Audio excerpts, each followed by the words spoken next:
Dans le bassin méditerranéen, la surface des zones humides se répartit en lagunes côtières, tourbières et lacs, marais naturels et zones humides artificielles.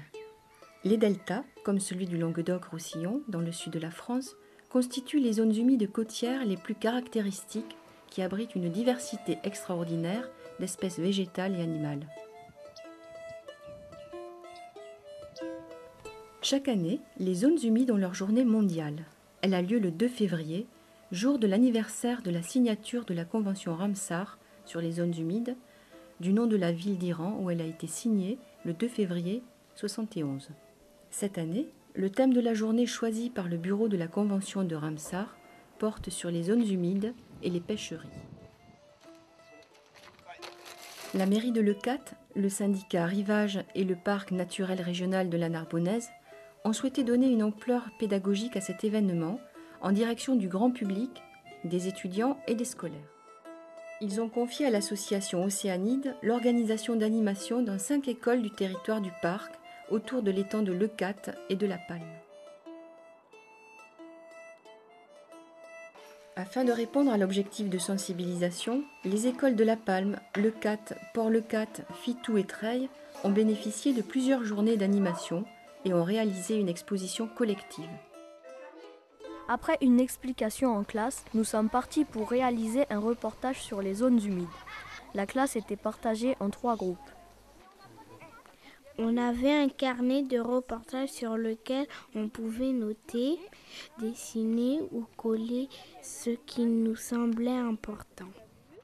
Observe les animaux dans les temps. Quels animaux vivent dans les temps? Quelle activité observes-tu dans les temps? Dessine un objet qui se rapporte à une activité observée. Et après, tu fais la bande de terre. Ça y est, vous avez trouvé tous les deux? Pour se guider, chaque groupe avait des photos et devait retrouver dans la nature des éléments qui ressemblaient à ceux de la photo. On a rencontré des gens qui ont répondu à nos questions. On vient à pêcher donc dans les temps où, au début de la mer où c'est pas très profond. Pourquoi vous pêchez ces petits poissons? Pour le plaisir. Nicolas nous a montré des flamants roses grâce au télescope. Nous avions un appareil photo numérique par groupe. On a photographié des plantes, des traces et tout ce qui nous paraissait important. On a pris aussi des petits bouts de nature. Nous avons collé des petits bouts de couleurs de la nature sur une petite carte. Nous avons fait un tableau éphémère avec tout ce qui avait été ramassé et nous l'avons photographié.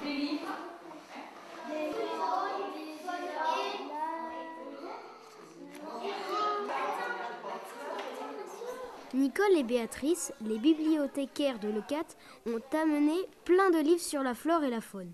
Et nous avons pu trouver le nom des plantes ou coquillages que nous avions ramassés ou photographiés. Nous pourrons ainsi légender les photos pendant l'atelier informatique. Nous avons aussi fabriqué des objets qui serviront à l'exposition collective. On va attacher ces trucs? Non, avec une pince à linge. Une pince à linge. Sur le filet. Les reportages se sont déroulés sur 6 lieux différents, comportant chacun des caractéristiques que les enfants devaient mettre en évidence. L'étang de la Palme, les Coussouls, les Cidrières, la Caramoune, le centre ostréicole et Port-Leucate. Chez nous, les étangs sont très proches de la mer. L'eau des étangs est salée car ils communiquent avec la mer par des grots qui s'ouvrent dans le lit d'eau. Lorsqu'il y a du vent et des tempêtes, Ainsi, sur le lit d'eau, qui peut être envahi par la mer, la végétation doit pouvoir résister au sel. On y trouve la sansuire, formée par la salicorne, la saladelle, la soude, l'aubione. De nombreux oiseaux nichent dans ce milieu.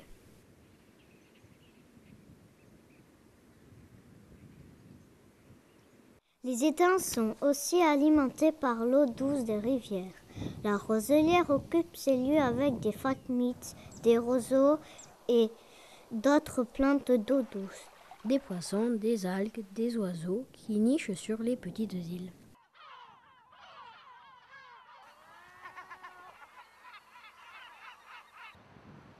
De nombreux touristes viennent pratiquer des sports nautiques tels la planche à voile. Les zones humides procurent aussi les métiers aux zones. L'ostréiculture, l'élevage des crevettes et la pêche. Donc tu vois là on a deux huîtres qui se sont collées. Alors à l'aide de ce couteau, ce petit marteau, on va taper là. Tac. Et donc maintenant elles sont séparées. D'accord? Et on les pose dans une manne. Après quoi on les mettra dans une poche. Et là on va les ramener à peu près un mois à l'étang pour qu'elles se refassent. Parce qu'elles sont toujours un petit peu abîmées si tu veux. C'est comme ça. Hop, ils passent là et ils vont là-dedans. Quand ils sont là-dedans, ils ne peuvent plus en sortir.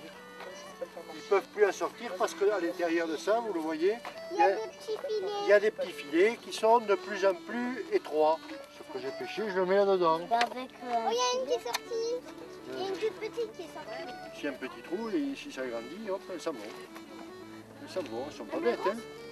Si elle peut passer, la grosse, oui, elle se passera.